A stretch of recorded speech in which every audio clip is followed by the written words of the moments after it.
Hello everyone and welcome back to my channel. Today I'm joined by a very special guest. You can't really see her, but I have a picture of her up and she's joining us through video chat from Colorado. It's my sister Jillian. Woohoo! Hi everybody! And I'm gonna have all of her links down below, but today we are talking about Netflix's Tiger King documentary because Jillian actually started volunteering with them back in 2010 and she brought me along as well, and she volunteered with the Zoological Wildlife Foundation, which is essentially the ones... What episode were they in, do you know?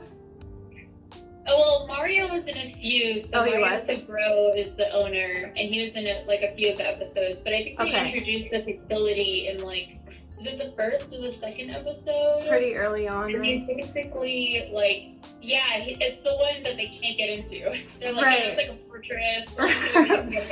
Right, yeah, exactly. So he's the one who basically was like the cocaine smuggler, which we'll kind of talk about more later because that's why we stopped volunteering with them. So they really make it super obvious that it's super hard to get into. So I thought we would start there because Jillian started volunteering with them first. So how did you actually break into the fortress? give us all the details. It's pretty funny, actually. I had an English teacher in high school, Mr. Lopez, who knew that I was interested in veterinary medicine, and his mom was a vet, and she worked for ZWF and helped with their animals sometimes. So he recommended I go there to look for volunteer experience because I needed a certain number of community hours, obviously, to graduate. Gotcha.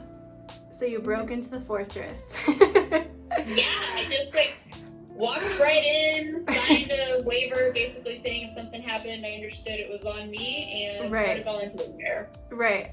And I feel like you brought me one day. I don't even remember filling out paperwork. I guess I had to have, otherwise I wouldn't have been allowed there. So your mom probably signed for me back in the day. But I think I was only with you maybe 5 or 6 times before my mom told me I couldn't go anymore. But yeah. I know you did a lot more because you did a few months, right? Yeah, I was there for probably 3 or 4 months before we stopped going. Yeah.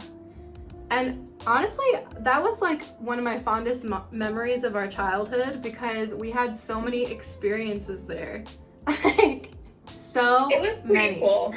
Yeah, but there were just so many exotic creatures like lemurs, wallabies, tigers, of course, those freaking crazy monkeys. Do you remember those? The monkeys. I still have a shirt with a hole in it and you couldn't walk too close to the cage. They were capuchins. They were so neat. Those capuchins were so scary, and I had serious PTSD when I saw, well, not real PTSD, I shouldn't say that, I should say trauma because I don't have PTSD, but when I was telling Blake, because he was he called me when he was watching the documentary and he was like, oh, do you know Mario, how do you say it, Tabreau? Tabreau, I think they said it in the documentary. Tabreau, something like that. I was like, who's that? And he's from ZWF. I was like, oh, because this is 10 years ago that we were there. So yeah, it was a while ago. It was a while back. And I was telling him about sitting there for hours cutting holes in those diapers for the monkeys. Yeah, for the monkeys, which is so weird. The fact that there was a whole wall of clothes for them and everything. They literally had a playpen in their home. It was... That was so real though, because I remember, so essentially the room I feel we were in the most often wasn't it in their garage? So there was one door. Yeah, there was a door with the monkeys and that little dog and that lynx for a little bit. And then there was another door in the garage that led to their living room. So we were in their living room a few times as well. Yeah, they had like a kitchen and living room off to the right, and the kitchen Yeah. was like a really big, beautiful island. And there was usually Right. somebody sitting there doing work. Like the girl who was kind of like my supervisor was usually there Right. sitting. Which is super interesting because at most places you volunteer at, you don't usually go into the owner's home.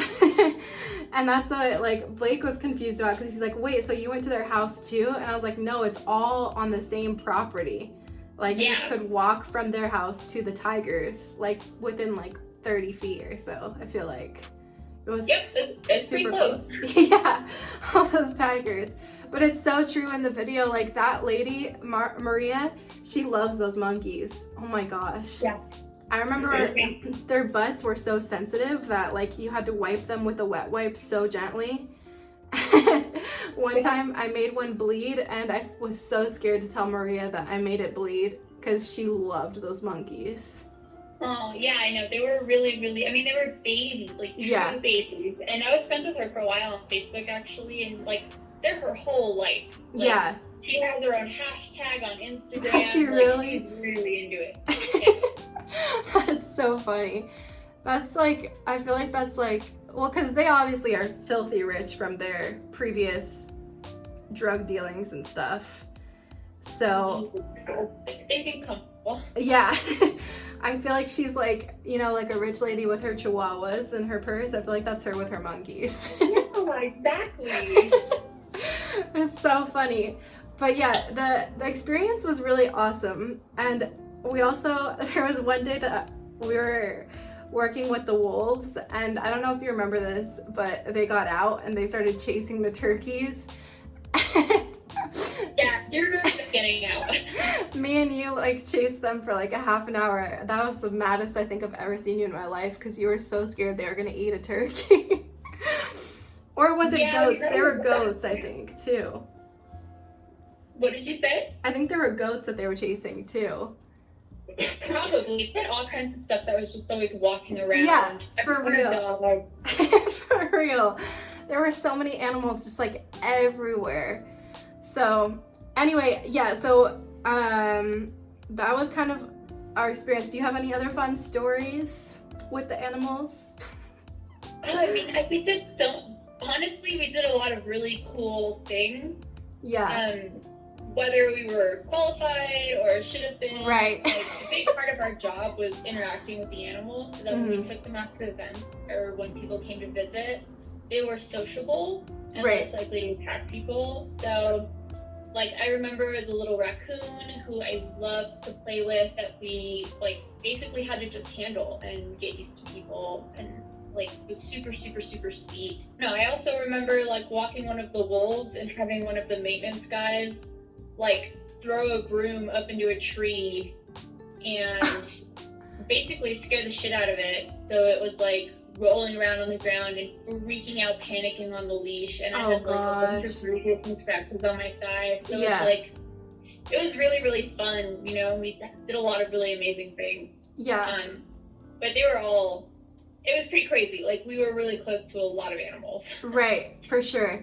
And I think we'll probably have more stories like as we continue, because we're gonna talk about like the treatment of the animals and things like that as well.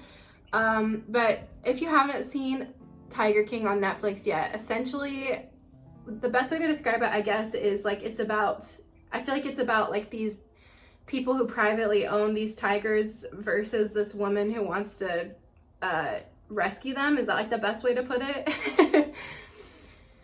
It's weird. I guess the premise of Tiger King, like, overall, it was following one guy. Right. Who just happens to be really involved in this community of people that own exotic animals and profit off of them in some way. Right. So even like the woman who owns the Big Cat Rescue is still profiting. Off of, you know, her YouTube channel, her merch. Like, she's got all kinds of stuff going on. Right.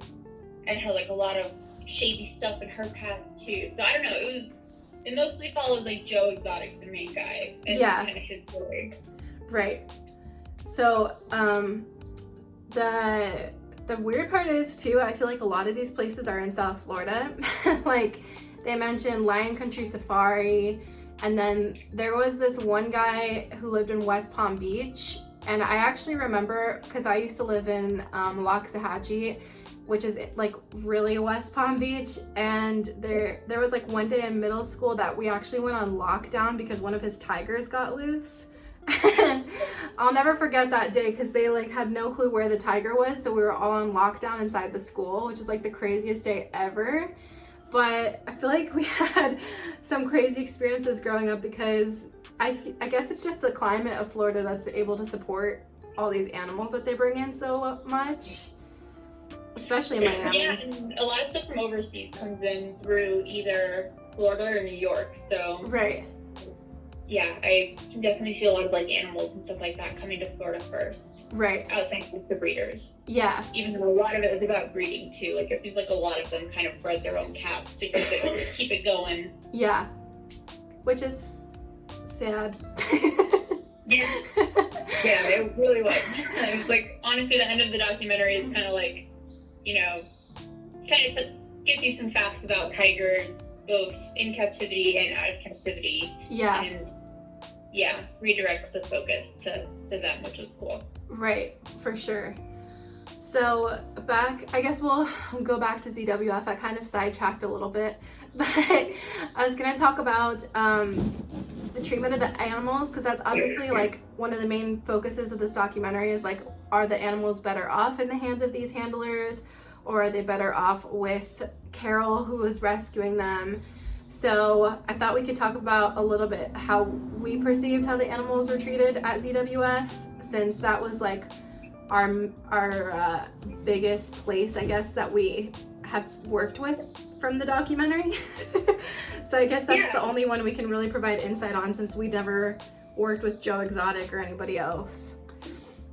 Yeah, totally. It definitely wasn't. So like Carol Baskin's place, the Big Cat Rescue, which is in Tampa, was like 40 acres big. Mm-hmm. ZWF is definitely not 40 acres. It's like 4 or 5 maybe. That's what I would guess too. Yeah, like most. It's in the Redlands in Miami, if you know like that part of South Florida. Mm-hmm. It's just out in the Redlands, like you just drive right out to it. They had a lot of animals, like a lot of animals for that space. I know he was buying and selling animals, because things like the lynx, for example, which I know Marissa will share pictures of, we had for, you know, a few weeks and then would get shipped off. Same with the bear. I don't know if you ever interacted with the baby bear that was there for a little bit. I have some pictures, so I don't think I ever like touched it, I guess is the word to say, but I definitely saw it like through the cage. Okay, yeah, probably once it was a little bit bigger then. When it was like a tub, like they just had it in that room where we spent most of our time by the garage. Yeah. And you could like interact with it and stuff, and if it bit you, it just wasn't big enough to really hurt. You know, it was really sweet. You could like play with them. And then once he started to get bigger, they moved it to the cage. And then after a few weeks, he was gone. Like, he didn't grow up as ZWF. Like, do you remember him after a while? Yeah. Yeah, I remember the cage being empty. So I know that he was definitely like buying and selling exotic animals. Right. You know, there were animals that were like really loved. So for example, like all of the monkeys that Maria like totally babied, she absolutely loved them. Yeah. There's also like Penelope, who's the red ruff lemur, who probably spent most of her life there, honestly. Penelope and Javi was the other one, right? They were so Javi was cute. the young one that they had. Penelope was like pretty old though. She was like getting on in her years for you know, lemur, and she was super sweet, and everybody loved her. So she got a lot of attention and a lot of like treats and stuff like that. So she definitely received a lot of love. Yeah. You know, there were also like monkeys in the back. Like, I don't know if you.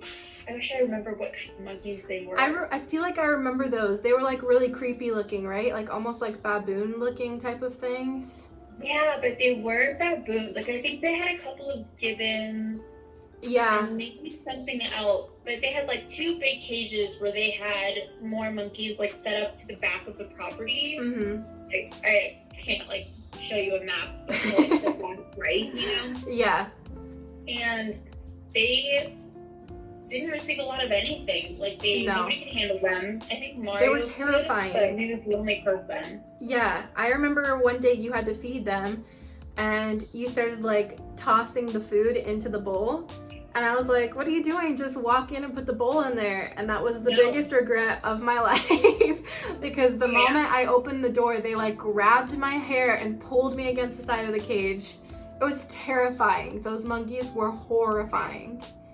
Yeah, monkeys in general, monkeys and apes, so like chimpanzees and stuff too, like all of them in general are like, they're not super friendly. They usually bond to like one or two people and are super aggressive with everybody else.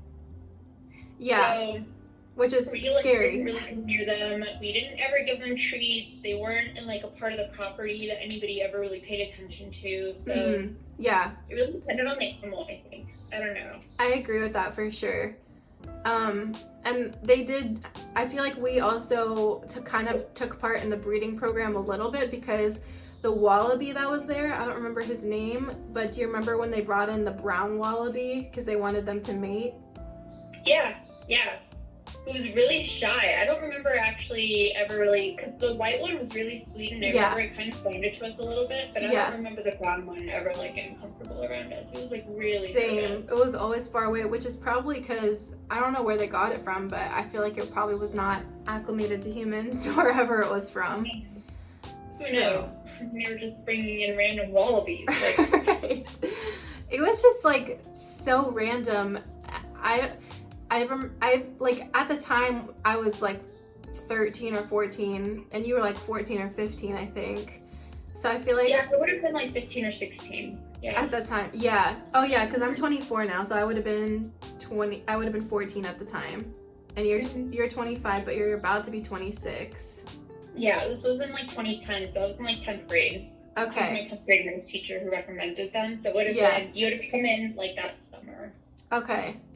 So we were definitely like, I feel like we were a little more naive to the situation, I guess, because we were probably just really excited to work with these animals, but we probably had no business being as close to some of them as we should have been. No, there's no way. At all. Like if we were at any other facility, I feel like we definitely would not have been able to get that close because of a lawsuit, you know? So I guess it's because we signed those waivers that they were just like, okay, enjoy your time, because we were pretty close to a lot of animals. Yeah, a lot. They had like one maintenance guy who kind of like walked me through how to handle most of them. His title is probably not maintenance guy, but he had me work with all kinds of stuff, you know, from the wolves. He had like a Caucasian mountain dog is that what they're called? Caucasian lion dogs, mountain dogs, that needed grooming. But he literally trained to like kill people, so it was like a huge deal. And 2 or 3 of us had to like do it together. You know, we played with you know, baby cubs and tiger cubs that were just out and about. You know, I used to walk the zebra all the time. He told me that was like one of the most dangerous jobs on the property. Just really? Because it could go hard. Yeah, I was like instructed very specifically on how to walk it because it was such a danger. So I had to like hold it really close, and he taught me. That was how I learned about, like, apparently boys play some game that's like the 6-punch game or something. I don't know, something about like trying to punch somebody as close as possible and still making it hurt, like holding your finger against them and punching them. And the idea is that like if somebody punches you super, super, super close, even if they do it hard, there's not enough movement for them to really get you, you know? So I had to like basically walk the zebra right up next to me so that even if he kicked or tried to pull away or buck or something like that, it wouldn't like break my leg basically. Jeez. That's crazy. Yeah, he was sweet though. His name was Opie-Wan Kenobi. Was it? But it was cool. Like I walked a zebra. You know, it's really like, bittersweet. I don't know. That's the thing is like the experiences were so great, but now looking back, I'm like, we could have really gotten hurt at the time. Like there was one day that I was literally playing on the floor with a lion cub. Like he was a decent size. I feel like he was probably like 30 pounds at the time, and I feel like my hand probably could have gotten ripped off but I was Yeah. having the time of my life just playing with the lion. I mean, honestly, like, my mom has a picture of, like, a scratch that I think she got from the lynx when she was walking around there. Yeah. I got bit by Penelope one day on the back of my hand. Yeah. I think I have pictures too of like cuts all over my arms and legs and stuff. Yeah, it was just like part of the job. Like, Right. it was gonna happen. Right. And there was, I think the enclosures were definitely smaller, I feel like. Well, obviously they're going to be smaller than like the wild. But I feel like a lot of the enclosures were pretty small. Like the tigers, I feel like it was not that big because there were like 5 or 6 of them in there. Yeah, there were like 5 or 6 of them in there, and they had Gypsy, who I think was like a leopard of some kind of leopard. Yes, I think I have a picture of a leopard or something like that. Has like spots, right? Yeah, it was probably Gypsy. She was like the only one there, and I know she was like, you couldn't get anywhere near her, like nobody would. Oh, really? Yeah, she was like definitely aggressive. Yeah. Because Mario would like get in with the tigers and stuff. Like, oh yeah, all the time. Him and who is the guy who was like kind of like a redneck? Yeah, that's what I'm talking about. Who, like, I don't think is like a maintenance guy. Yeah. I don't know what his title was, but he basically ran things. Right. And he's the one that had the mountain dogs that were like mad aggressive. And Yeah. He seemed to live on the property. Yeah, they were in there all the time playing with the tigers, which is crazy to me. But I mean, in the show, Joe Exotic and like all these other people are just playing with the tigers too. So I guess it's just common in their fields. Yeah, I mean, they really bond with them. Like the ones that they keep are usually tigers that they've known for years. It's pretty cool. I mean, tigers honestly do develop a relationship with people. Yeah. And to their credit, I never saw them mistreating any of the tigers. We never, like, fished through food trucks for rotted meat from war or anything like that. They were always, like, had, like, steaks and, like, I feel like I always saw them feeding them, like, red meat. Yeah, they always gave them, like, legitimate food and stuff like that. Like, it never seemed like we were running low on anything that the animals needed. Yeah. And I never heard of him, like, killing any of the tigers or anything like that. Like, there were no rumors like that. Right. And that was what made it so crazy when we eventually did find out, because I feel like they were so normal. Yeah, it didn't seem that crazy. Like, they had pictures of their kids everywhere. Like, I met one of their sons. Right. Like, my manager person, Chelsea, I don't know if you ever met her. I don't think She's so. Really pretty. She tries to model. I can send you her Instagram. She might even still work there, but yeah, she probably gets paid well. Always at their house, you know, and seemed to have like a really strong relationship with them. Yeah, I definitely think. I don't know. Like I guess we'll talk more about it in a minute when we talk about like his criminal history, but I definitely feel like they were very loving people that really care about their animals. So it's just so strange to think that he had like previously like stuffed snakes and birds to smuggle drugs. I know. I thought that was crazy when we heard about that on the show. Yeah. Like, that's nuts. And I will say he is like really into pigeons. He had like a pigeon room and everything. Did he really?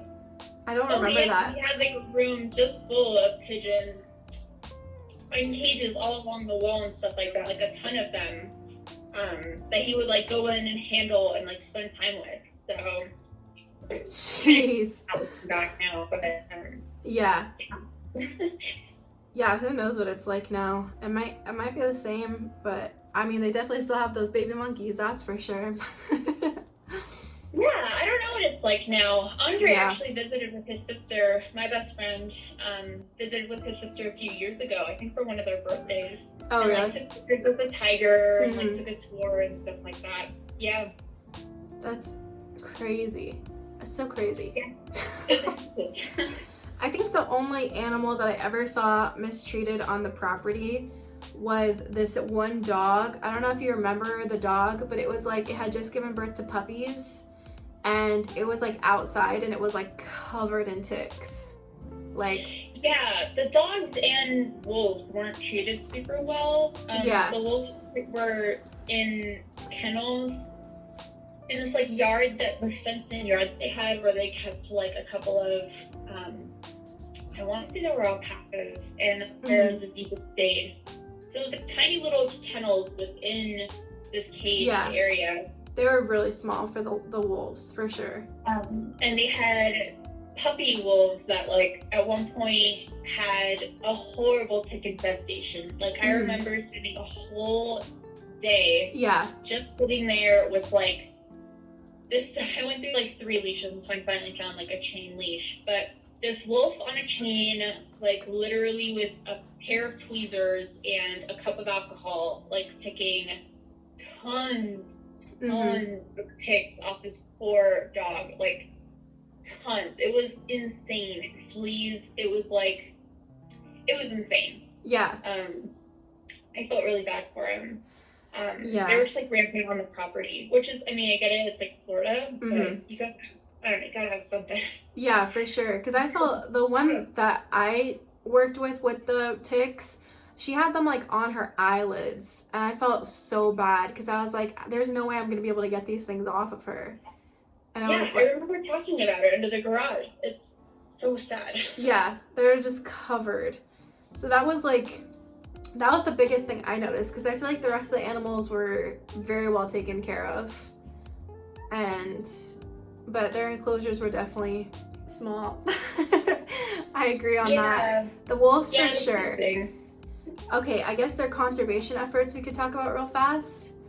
I don't know, like, did you notice that they did? I remember on the cages there were like diagrams that like would talk about, this is a red ruff lemur, it's from South America, and it is an endangered species or something like that. That's all I remember really for conservation efforts for their guests. I'm not gonna lie, I don't really remember anything. It was a long time ago, so that's fair. And like when we worked there, they didn't do like tours or anything like that. They did events, so I have pictures of like Alex was cracking up about this yesterday. But they did events where they would like pack up all of the animals and take them to the location. And oftentimes that was the parking lot outside of a Miami stop. Yeah. Are you serious? So I have pictures of me like sitting in a cage with some of the wolves and stuff like that. But basically, they would do like some events, and they would host the location for like photo shoots and stuff like that. So I remember people coming in to like take photos of tigers. I remember that. Were like magazines and things like that. It wasn't like individuals with like their own home camera. Right. And it was very rare that people came in. Like, I feel like it was mostly just the volunteers most of the time. Yeah, almost all the time. Like, it wasn't really open to the public. It didn't seem like that was a focus. Right. You know, like, my mom came to visit it, and we just, like, walked her around. It wasn't a big deal. Right. Yeah, they were definitely very lenient with what we were allowed to do. I don't think I ever got in trouble. And I don't remember any, like, conservation efforts. Yeah. You know, like, it didn't seem to be the focus. Right. I think it was more for their pleasure, right? Having these animals. Yeah, for their pleasure, and I'm sure that they were making money off of them. I mean, like I said earlier, they were definitely, like, buying and selling animals. So I'm sure that they were making money somewhere. We talked about how it'd be, like, a really good way to launder money as well. If you happen to be sitting on a lot of cash you didn't know what to do with. Which could definitely still be happening given his criminal history, if he was still into that. But who knows? Well, yeah, I don't know. I don't even know about that, like, if it's still happening. But I think, like, if you had just, you know, gotten out of it, like, this would be a great transition to move into, like, working with animals. It's really lucrative and easy to move things around. It's easy to, like, move animals around quickly and stuff like that, especially after a tiger thing. Right, exactly. So I guess we've already been talking for 30 minutes, believe it or not. So I guess we can kind of like wrap it up with finding out about the drug smuggling, which is a focus of what they talk about for ZWF in the documentary. So basically, from what I remember, my mom, she was friends with somebody else in Miami who has exotic animals, and she was like telling them that you and I were volunteering with them, and they were the ones who told her that that there was like a criminal history with Mario. Oh, okay. Yeah, and my mom called your mom, because this is when all of our parents were friends, I guess, at the time. So my mom called your mom, and they decided that it was best if we didn't go back, which was definitely a smart move, I would say. I agree. But I remember looking up, because like my mom didn't really want to tell me much about it, because I don't think she wanted me to get upset. But I remember like looking it up, and there was just so much like hearsay about it, because like he talks about it in the documentary about like chopping up one of the guys that they were working with and like barbecuing him. And like something I read said that he did that with his ex-wife, that he like chopped her up and barbecued her. So I don't really know like what actually ended up happening. I think the only thing he was really charged with was with the drug smuggling and I guess his part in the murder of that one guy. But essentially, I think this took place in like the 90s or something, but he was like taking snakes and birds and like stuffing them with cocaine and like smuggling them for money, obviously. And so this was like way before we started volunteering there, because a lot of people that like, because I posted on my Instagram that we used to volunteer there, and a lot of people were like, wait, was he smuggling the drugs while you were there? But like, no, he had already been freed of prison while we were there, so we had like no idea that this had previously happened. But yeah, he smuggled the drugs, and I remember when I looked all this stuff up, I was like so sad, because I was like, is he gonna do it again? And I thought about all these animals that we had worked with, you know? And I was like, I don't want him to kill them and stuff them with drugs. So I was really sad. But yeah, I mean, I doubt he would do something like that, because at this point, right, yeah, they're all very valuable to him. Right. But, essentially, he was part of a drug ring in Miami. Right? He was part of Latin Kings, if I'm not mistaken. Mm-hmm. And it was a very notable drug ring that made a shit ton of money. And he even talks in the documentary about how he was the guy who would like walk the bag of money into the bank and like give it to the teller, and has like 10 people in the back counting it, because they didn't have money counters. Right. So one of the people in the gang became an informant for the feds after getting caught, and essentially that guy was cut to pieces and barbecued. And Mario basically says in the documentary that like he didn't do it, right, but he was there, so honestly what difference does it make? Right. Yeah. But and his ex-wife, who was also named Maria, which is weird, was found dead, I believe at home in bed, riddled with bullet holes. I think she was shot like 10 times or something like that. Okay. However, nobody was convicted in her murder. They don't know who did it. So it's believed it definitely could have been him, but nobody knows for sure. Okay. Because I was confused about that. Yeah, so he was arrested because he took part in butchering this guy. And basically and I don't know the legalities of it, so you have to look more into it, because the documentary didn't really get into it very much. Right. But essentially, to either reduce his sentence or get immunity, I don't actually know if he's done any time or not. I think he did 13 years, and then he got pardoned or something like that. Yeah.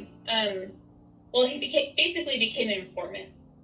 So he told the feds a bunch of things about other people in the gang to essentially reduce his sentence then if he did go to jail. So that was one of the reasons my mom didn't want me to continue volunteering there, because he basically became a snitch, and she was like, if somebody gets out of prison and decides that it's all this guy's fault. Like, she didn't want Right. you to be there. Right. Which kind of gives her grudge, but it's also very possible. So, Right. For I don't know. sure. I feel like I get it. Yeah, because I feel like I really doubt he would do anything nowadays or even at the time that we were there, because I don't know, they seemed very normal while we were there, which I know you can't judge a book by its cover, especially for like criminals, but I just can't imagine him as like this hardcore like gang member back in the 90s. Like, they did not seem like it at all, you know? No, he like was really into the animals and knew a lot about them. And he was super nice to us too. Like, he was always teaching me things. And Yeah. Maria too, she was always teaching me things. So it was just crazy to think that had all taken place before we even started volunteering in there.